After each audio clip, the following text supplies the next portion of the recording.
Próximo panel se denomina ¿Cómo llega la economía a las elecciones?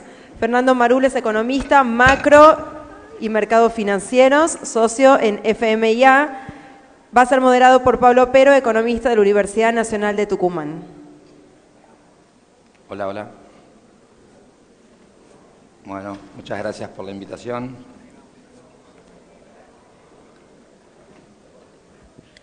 Bueno, muchísimas gracias a todos por sumarse una vez más al Foro Económico del NOA y por la invitación a la Fundación. Como ya dijo Lourdes, Fernando es economista de la Universidad Católica Argentina, tiene una maestría en economía en la UBA y también una especialización en macroeconomía y mercado de capitales, ¿bien? Y finanzas. Pero más allá de esa biografía, me parece que capaz que capturamos más su atención. Si me permiten que les cuente, el Banco Central de la República Argentina hace un radar económico donde va midiendo qué dicen las consultoras y va midiendo cuál es la que mejor le acierta a los pronósticos económicos. Durante todo el 2024, la consultora Fernando Marul y Asociados, la consultora de Fernando, fue la que sacó la mayor cantidad de primeros puestos. Entonces él fue prácticamente, a la hora de los resultados, el mejor economista de la Argentina en el 2024, ¿ok? Si con eso no tengo su atención, entonces anulo mufa, espero que esto siga así, pero ahora queremos escuchar entonces, Fernando, tu visión. Lo primero que te quería preguntar, para ir directo al hueso, se venía el acuerdo con el fondo, parece que sale, era la gran expectativa, el próximo paso del gobierno, y sin embargo, hace ya 2 semanas, hay algo de volatilidad, volvió la volatilidad en el precio del dólar. Sí. Entonces, si esto tiene algo que ver con el acuerdo, ¿cómo va a funcionar el acuerdo? ¿Pensás que esta volatilidad va a seguir? ¿Se calma o no? Sí, fueron 2 semanas, diría, que no veníamos acostumbrados porque veníamos con una calma cambiaria bastante importante en los últimos meses. Lo que pasó un poco es que se empezó a generar un poco de incertidumbre sobre el acuerdo con el fondo, no solamente de los montos, sino lo que implicaba, si iba a haber algún tipo de cambio en el crawling peg del 1%, o qué iba a pasar con el blend, que todavía no está claro, ¿sí? lo que va a pasar. Entonces, al haber incertidumbre, haberse generado esa incertidumbre, lo que pasó es lo que pasa siempre en Argentina, que es básicamente cuando uno no tiene un poco la seguridad de lo que va a pasar, sobre todo con el dólar oficial, que ahora es el ancla. Lo que hizo el mercado fue un poco reaccionar y responder a esas señales de incertidumbre. Entonces, ¿qué hizo? El exportador, que básicamente el exportador frenó un poco las liquidaciones, las ventas, y el importador dijo, bueno, yo no sé qué va a pasar con el dólar oficial, con el crawling peg durante abril o durante los próximos meses. Estoy en tasa, básicamente haciendo tasa, mejor cancelo mi deuda. ¿Sí? Vieron que ahora en las importaciones no hay cepo, pero vos importás, pagás a 30 días, eventualmente en un futuro puede ser un poco menor, 15 días, anticipado, eso sería la normalidad.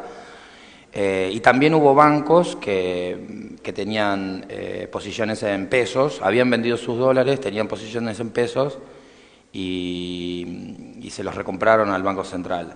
Eso más o menos, básicamente fueron un poco de menor liquidación de exportaciones y mucho de cancelaciones de importaciones. Eso básicamente te explica en gran parte por qué el Central vendió 1.300 millones de dólares. Hoy también vendió. Entonces, ¿eso pensás que sigue? Porque entonces el Central empezó a perder bastantes reservas todos los días. Sí. Diríamos, no es sostenible seguir así ad eterno. No es sostenible, pero primero quiero dejar claro que el ruido fue en el mercado oficial.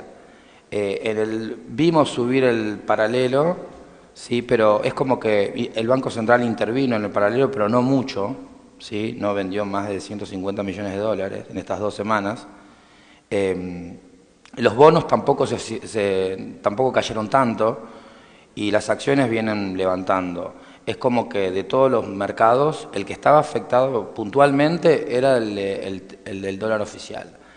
Entonces, ¿cómo sigue? Bueno, esta semana, el miércoles dio una señal, el Tesoro, de ofrecer bonos dólar link, que acaban de comunicar que tuvieron demanda, pero no fue tanto, 1 billón de pesos, y lograron refinanciar el 100%, pero sobre todo me parece que trajo calma que hoy, durante todo el día, hubo novedades sobre el acuerdo con el fondo, ¿sí? Primero fue una entrevista, una charla de Caputo, después Adorni dio unas aclaraciones, después el equipo económico. Básicamente, para los que no estuvieron en tema hoy durante el día, es básicamente el acuerdo, lo que confirma es que van a ser 20.000 millones de dólares para capitalizar el Banco Central, ¿sí? Directamente. ¿Cuánto es? Eso es básicamente, va a ser aumento de deuda con el Fondo Monetario y aumento de reservas, ¿sí? Es básicamente eso, es más deuda con el Fondo Monetario, pero más reservas en el Banco Central. Ese es un poco el concepto. ¿Cuánto va a entrar en el corto plazo? No se sabe, no lo definieron. Uno imagina que lo que sí se definió es que va a ser contra, no me quiero poner muy técnico, contra letras intransferibles, que tiene el Banco Central. Entonces eso más o menos te puede llegar a dar 10.000 millones de dólares en el corto plazo. Definido un poco los montos, o sea, un poco aclarado el tema de los montos, es un poco más de lo que por ahí imaginaba el mercado. Lo que falta todavía son las aclaraciones de qué va a pasar con el régimen cambiario, el régimen monetario, si va a haber cambios relevantes. Entonces, con esto que se sabe hoy, que a la mañana lo vi a Fernando y pobre estuvo todo el día con miles de clientes o todo el tiempo con el teléfono que le escriben porque al comienzo parece que no eran porque tan no se sabe, las noticias. Era 20 en mano, 20 en cuotas, 20 para pagar capital. Entonces, y aclaro eso, en el nuevo acuerdo no tenés que pagar capital por los próximos 4 años y medio. O sea, básicamente es contra el Banco Central, no es para financiar los pagos de capital. Porque los vencimientos de capital de los famosos 14.000 millones de dólares que andan dando vuelta por ahí, es del programa anterior. Ahora viene otro programa nuevo. No vas a tener esos 14.000, vas a tener 0 por 4 años y medio. Entonces esos 20 quedan libres, digamos, para potenciar el Banco Central, más allá de los compromisos de renegociación que había, quedan como pateados en lo que... ¿Los compromisos de cancelación de deuda? Sí, no, claro, no vas a tener cancelaciones de capital ahora. Eso es un poco lo que se aclaró hoy. Y lo aclaró Milei en una entrevista con Majul, que es 20.000 millones contra letras intransferibles. Y cuando escuchan letras intransferibles son reservas del Banco Central. Entonces, Fondo Monetario contra reservas. Antes de cerrar FMI, entonces, si nos querés contar con lo que se sabe hoy, si cambia algo el programa de gobierno, tus expectativas en general para los próximos meses, si podemos decir algo más. Creo que no lo sabe nadie, eso digo, lo saben 4 o 5 personas por el lado de Argentina y 4 o 5 por el lado del Fondo Monetario. Lo que sí uno asume es que el plan económico viene bastante bien. Aclaro, no hay urgencias de pagos ni al Fondo Monetario, ni a bonistas, no hay una urgencia, es porque, digo, se está negociando el acuerdo con el fondo porque me parece que se quiere dar el segundo paso, esta famosa etapa 2. No hay urgencias, porque uno lee en el diario, están contra la espada y la pared, y uno dice, pero tenés que pagar 4.000 millones de dólares hasta las elecciones, de los cuales ya tenés 2.500. ¿Dónde está la urgencia? No hay urgencias, como había urgencias por ahí en otras negociaciones. Entonces, y ahí la pregunta es, ¿cómo sigue el régimen cambiario? No lo sabemos. Uno puede imaginar que no va a ser nada disruptivo para que tanto en el dólar oficial como en el blend no va a ser nada disruptivo que básicamente que te afecte la inflación, ¿sí? Es un poco es el escenario mío para abril, mayo. Gracias. Entonces, entiendo por qué a los periodistas les cuesta tanto sacar la información acá. Porque nadie sabe. No se sabe. Eso es lo que uno... Pero, no, yo tengo el dato, conozco a uno que no existe eso. Tu escenario base no es que existe. no cambia mucho las cuestiones de fondo. No cambia y uno está viendo que más allá de lo que pasó estas 2 semanas donde se le desordenó un poco el mercado cambiario, lo tienen controlado. Genial. Es con pocas señales para mí lo calmaban. Pero obviamente hasta que uno no sepa si el crawling peg del 1% va a seguir, qué va a pasar con el blend, los inversores toman decisiones. Muy bien. Bueno, cambiamos de tema entonces, radicalmente, saltando un poco a la coyuntura. Milei logró que la mayoría de los gobernadores firmen aquí en Tucumán un set de principios, y una de esas metas que había ahí era bajar el peso del Estado a un 25% del PIB, y el año pasado se hizo un fuerte ajuste, casi 5 puntos, se estiman. ¿Cómo pensás que, bueno, pero todavía falta para llegar a ese 25, ¿cómo pensás que sigue en la película, en esta meta que puso el presidente?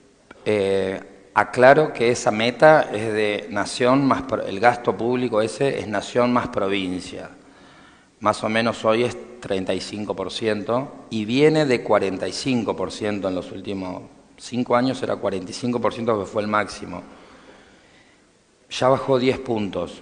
El año pasado sí bajó nación y también bajó provincias, en gran parte involuntariamente porque la aceleración inflacionaria licuó mucho gasto a nivel nacional y a nivel provincial también. Entonces uno lo que ve es cómo vas a llegar, yo no veo mucho margen de seguir bajando a nivel nacional, ¿sí?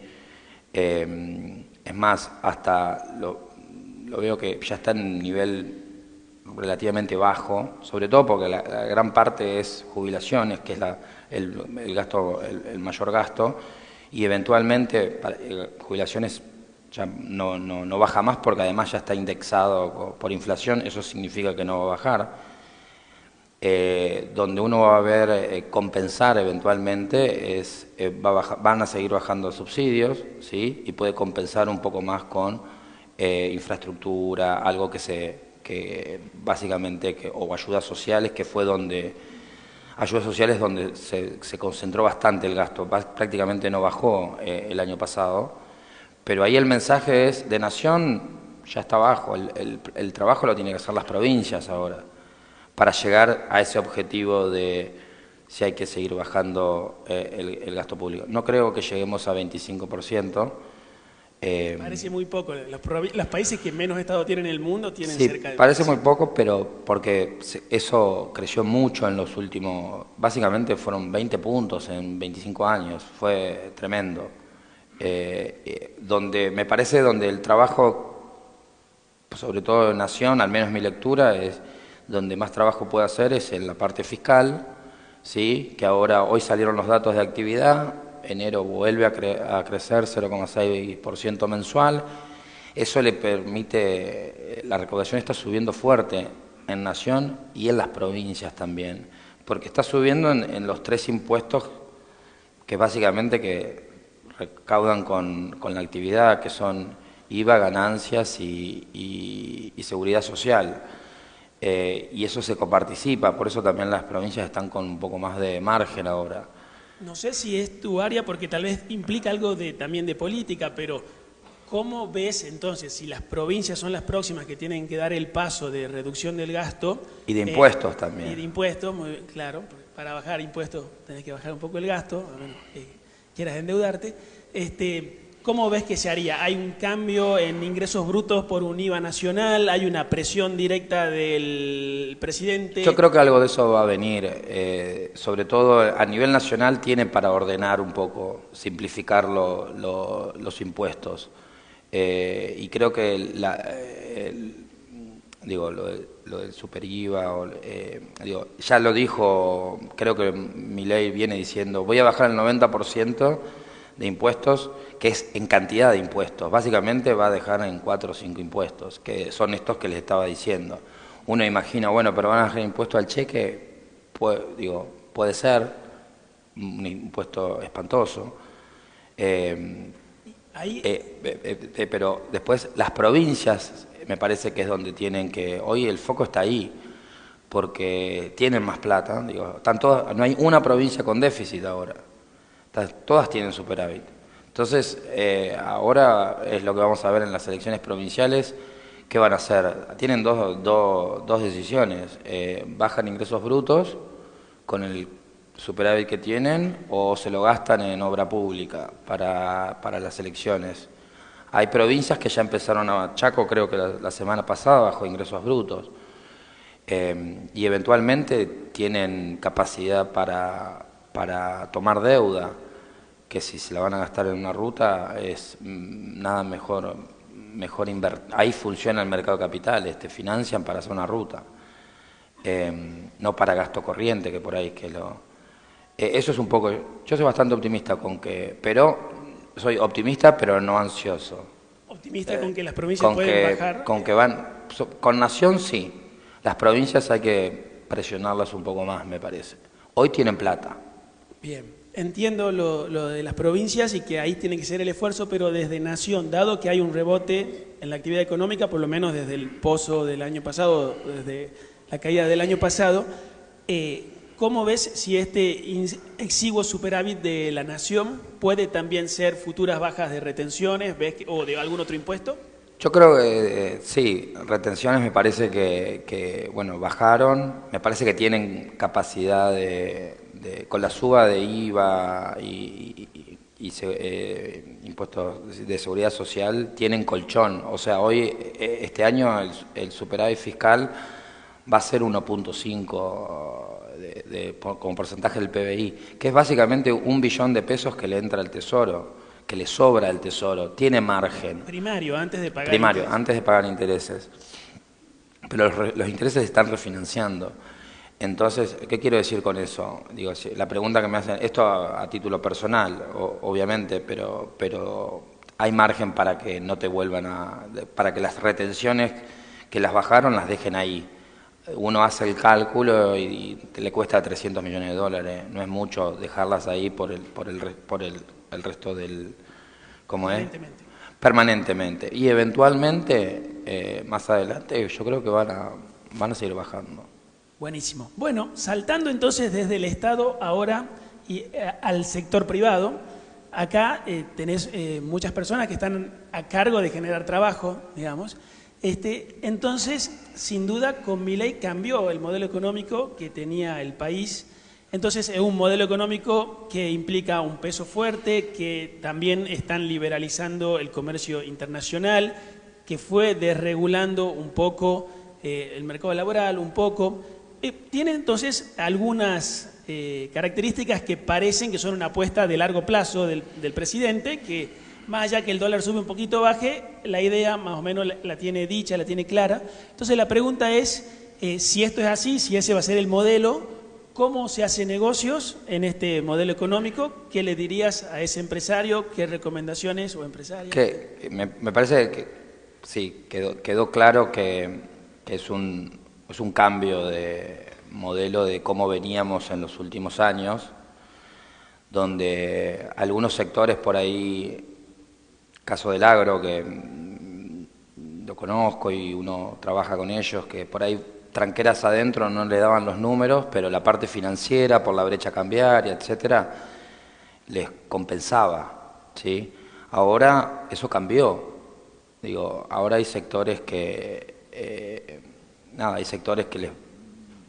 uno ve una economía mucho más estable. No estoy diciendo con este dólar así, este dólar actual, eventualmente el año que viene podemos ir a una flotación, un dólar un poco más alto en términos reales. Eso lo definirá un poco cómo se vayan desarmando los controles cambiarios, los pagos de stocks, etcétera. Pero digo, uno lo que imagina es, sí, cambió el modelo que estaba anteriormente, hay sectores que son más ganadores y hay sectores que se les va a hacer un poco más difícil, para decirlo de alguna manera. Los sectores ganadores ya sabemos que minería, petróleo, creo que el agro también. Hay sectores que por ahí, bienes durables que le está yendo bien, el mercado inmobiliario que está levantando. Es un poco, digo, más perdón, me está molestando acá.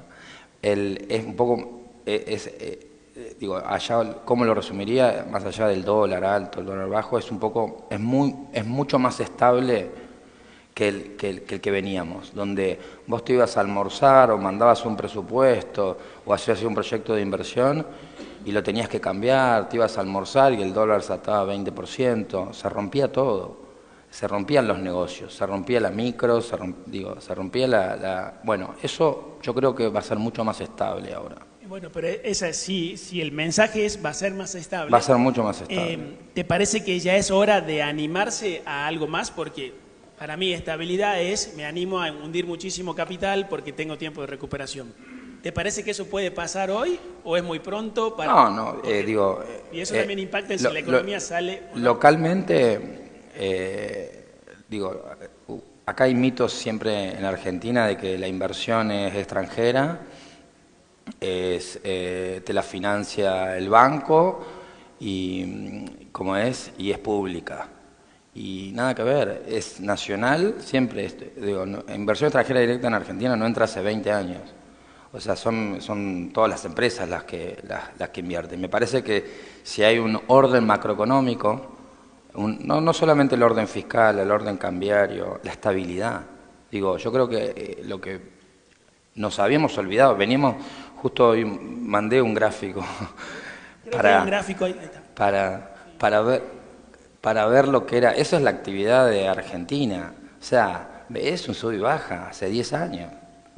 10 años, sí, 15 años. Digo, esto es suba del dólar, crisis, saquear al Banco Central, atraso cambiario, devaluaciones. Para el horizonte de inversión, es tremendo. Entonces, más allá del dólar, ¿sí?, los impuestos, el costo de la energía, me parece que yo creo que es acá ¿qué es lo que te va a garantizar de que vos invertir? Es que vos no choques, básicamente, no tengas otra crisis en el corto plazo. Y me parece que ahí la parte fiscal, cómo es la parte fiscal, la parte por ahí cambiaria, monetaria, y tener ordenada un poco las cuentas públicas y el Banco Central más fortalecido, me parece que es estable.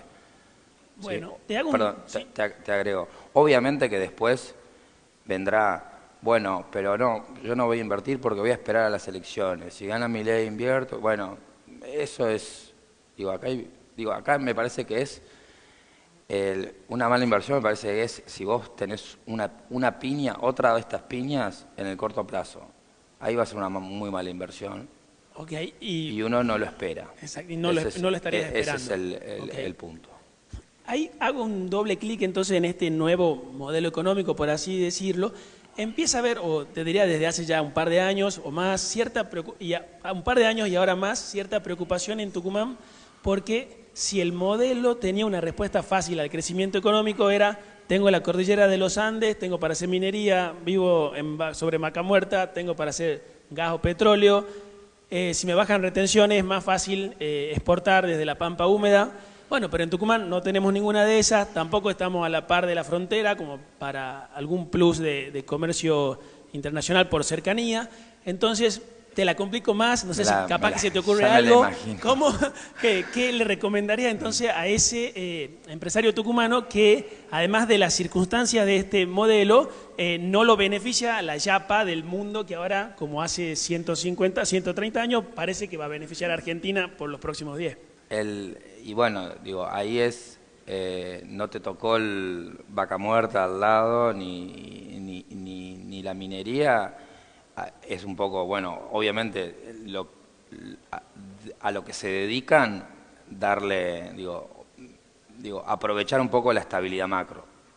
Digo, es eso, es financiamiento va a haber, me parece, va a haber financiamiento, y sobre todo el horizonte, acá para mí la clave es que vos no estés generando condiciones para chocarla, para hablarlo en castellano, en el corto plazo, más allá del sector, digo. Entonces, vos me decís financiamiento va a haber y el gobierno dice parte de la salida es el crédito, pero bueno, vos también lo has dicho recién, decirle eso a un argentino que viene de una historia muy fuerte de evaluaciones, altos inflacionarios, entonces, no sé, ¿te parece que hoy hay la confianza para endeudarse más? Y también aprovecho, si hoy lo harías, ¿te parece bueno en dólares, en pesos? ¿Esperarías que cambien las tasas pronto o no? Mira, uno lo que está viendo, lo que está viendo es que, independientemente del sector, uno lo que ve es que está cambiando el modelo de negocio. O sea, antes estaba gerentes financieros haciendo, viste, a ver si subía el dólar, si no subía el dólar, si me estoqueo. Digo, uno ve el sector de la construcción. Yo estoy optimista con el sector de la construcción. Fue el sector que en esa V rápida, que esa línea que ven para arriba es la recuperación de abril de 2024 hasta enero 2025. Ese rebote. Y el sector de la construcción quedó un poco rezagado. Pero, ¿qué quiero decir con esto? ¿Qué quiero decir con esto? Venía, soy optimista porque debería crecer por los buenos motivos, para decirlo de alguna manera. No que el sector de la construcción sea una caja de ahorro, el corralón sea una caja de ahorro, eso no puede ser. Digo, que el sábado a la mañana vayas al corralón porque te estaban quemando los pesos y vas al supermercado y vas al corralón a estoquearte porque no sabes qué hacer con los pesos. Ahora vendrá con el crédito UVA, algo más normal. La estabilidad te da cierta normalidad, que es cómo crece la construcción o el mercado inmobiliario en otros países. Obviamente puedo sonar un poco optimista, pero soy optimista con el sector de la construcción. Ok, entonces los buenos motivos son la estabilidad, la inversión, aumento de productividad, más ganancia y generación de trabajo. La estabilidad. Acá un poco, que no lo dije y lo aclaro, yo lo que veo es que donde se fundamenta un poco mi optimismo es que no veo que se estén generando las condiciones para una crisis en el corto plazo. Y uno, lo contaba ayer en una charla, uno lee el diario y dice el Fondo Monetario, otra vez el 2018, como pasó la primera vez que fue, cuando Argentina fue al fondo en 2018, en ese momento, en marzo, es importante el dato, en ese momento, en marzo de 2018, fuiste al fondo porque debías, era otro el modelo económico, ¿sí? El Tesoro tenía déficit, ahora el Tesoro tiene superávit. En ese momento, cuando fuiste a marzo de 2018, debías a 6 meses más o menos 40.000 millones de dólares. Y ahora vos debés 4.000. No hay urgencias. Eso es importante para el horizonte de inversión, porque vos decís, ¿por dónde puede venir la piña? ¿Me explico? Entonces, eso es un horizonte de inversión para los empresarios. Perfecta. Y una más te hago, porque vos estás haciendo mucho finanzas también. Entonces, si tengo algunos ahorros, ¿qué hago? Me subo a la merbaleta, como dicen algunos. Ya subió muchísimo el año pasado, hasta diciembre, empezó a caer, recupera. Me quedo en Estados Unidos, en este mundo convulsionado.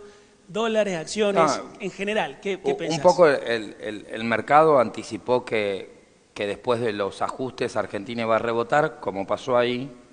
Todas las empresas nuestras se valorizaron, por eso subió el Merval, subieron los bonos. A mí personalmente, para la liquidez, yo me quedo en pesos, en LECAPS, en el corto plazo. A mí personalmente, aclaro siempre. En tasa, dijiste. En tasa. Más largo plazo hay bonos hay bonos atados a la inflación que pagan 10%, que es 10% más inflación, va a ser buena, con estabilidad, aún con estabilidad va a ser una buena inversión.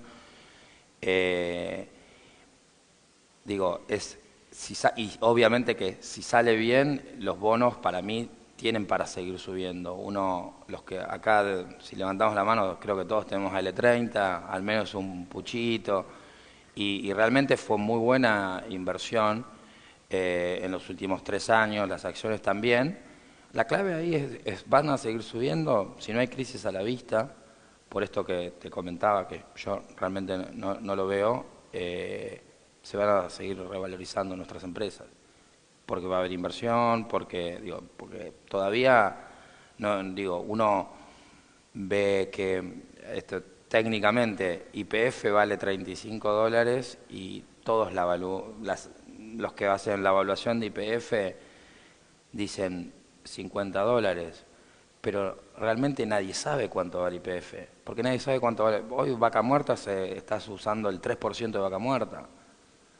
Entonces debo decir, bueno, pero YPF produce 400.000 barriles diarios y nadie supone de cuánto vale YPF si va al millón de barriles.